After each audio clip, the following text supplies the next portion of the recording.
Perfect. Well, thank you very much, Steve and Cheryl, for that much too generous introduction. If my late mother were here, being my mother, she would believe every word of it. If my late father were here, being a realist, he would probably wonder who you were talking about. But introductions of that sort remind me of the small boy who fell headfirst into a barrel of molasses. And when they pulled him out, he licked some of the molasses from his face and said, "Lord, make my tongue adequate to this occasion." Well, actually, this is not my night for humor, and I'm not a match for either Stephen or George. So I'm not even going to try to be funny. I wish that I were in a mood for good humor, but I'm not. We are hell-bent in the direction of destroying our planet, and frankly, we appear to be doing very little about it. Decades ago, visitors from other planets warned us about where we were headed and offered to help. But instead, we, or at least some of us, interpreted their visits as a threat and decided to shoot first and ask questions after. The inevitable result was that some of our planes were lost, but how many were due to retaliation and how many were as a result of our own stupidity is a moot point. Wilbert Smith, one of the first Canadians to take an active interest in the subject of UFOs, asked the visitors about the accidental destruction of our aircraft by flying into the vicinity of a flying saucer. The response, and this is Wilbur's words, "We were informed that although a few of our aircraft had come to an unfortunate end by what they considered the colossal stupidity of our pilots, they were now taking corrective measures to avoid our aircraft." I asked them, and this is still Smith, I asked them what happened, and they said, well, the fields around the saucers, in order to hold them up, in order to produce the gravity differential, the time field differentials which were necessary to operate the ship,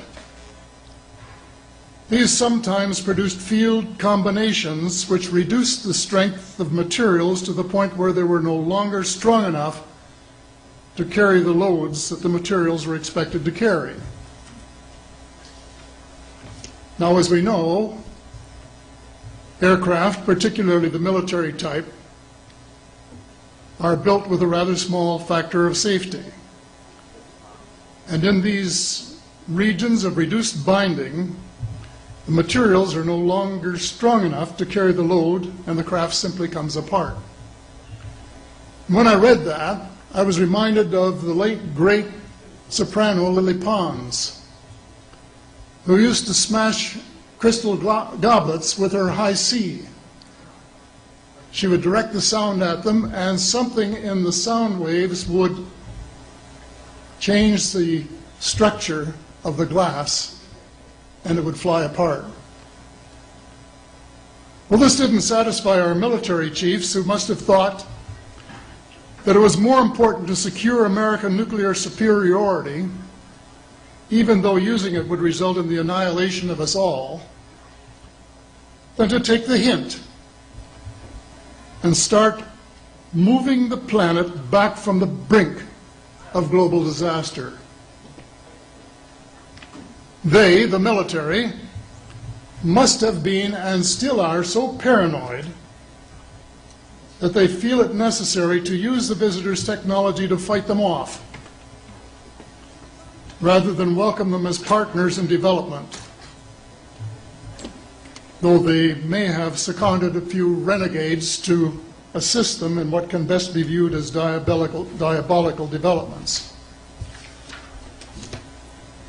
Stephen has said that talking about UFOs is passé, and that we should be talking or limiting our talk to exopolitics. Well, Stephen, I agree with you in theory, but in reality we have a problem when official U.S. policy insists that UFOs don't exist. The veil of secrecy must be lifted, and it has to be lifted now, before it's too late. It is ironic that the U.S. would begin a devastating war, allegedly in search of weapons of mass destruction, when the most worrisome developments in this field are occurring in your own backyard. It is ironic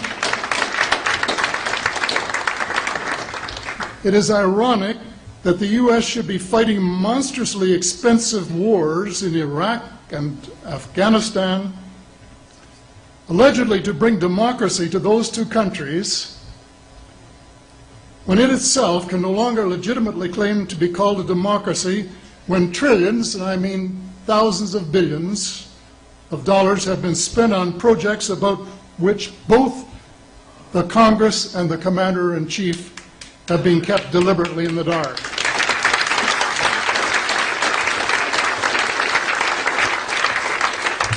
How much has been accomplished in 60 years of feverish activity by some of the most educated minds in the United States? Has America developed flying saucers that are visually indistinguishable from the visitors, as alleged? And if so, what do they propose to do with them? Even more critical, what progress has been made in the development of clean energy sources that could conceivably replace fossil fuels and save the planet from becoming a veritable wasteland? Well, who has the answers? Someone does, but apparently they aren't telling either secretaries of defense or presidents because they don't have, quote, a need to know. In a story told by Dr. Stephen Greer, President Clinton was asked a question by White House reporter Sarah McClendon about why he didn't do something about disclosure. And Clinton replied, "Sarah, there's a government inside the government, and I don't control it." Excuse me, doesn't the Commander-in-Chief and the person who allegedly has their finger on the nuclear trigger have a right to know what his subordinates are doing? The people of the United States who have paid the bills have the right to know. The people of the world demand to know because it is our descendants too whose lives are in mortal danger.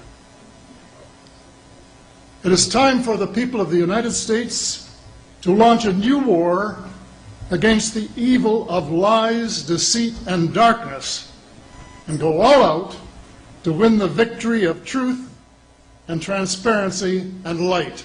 Thank you.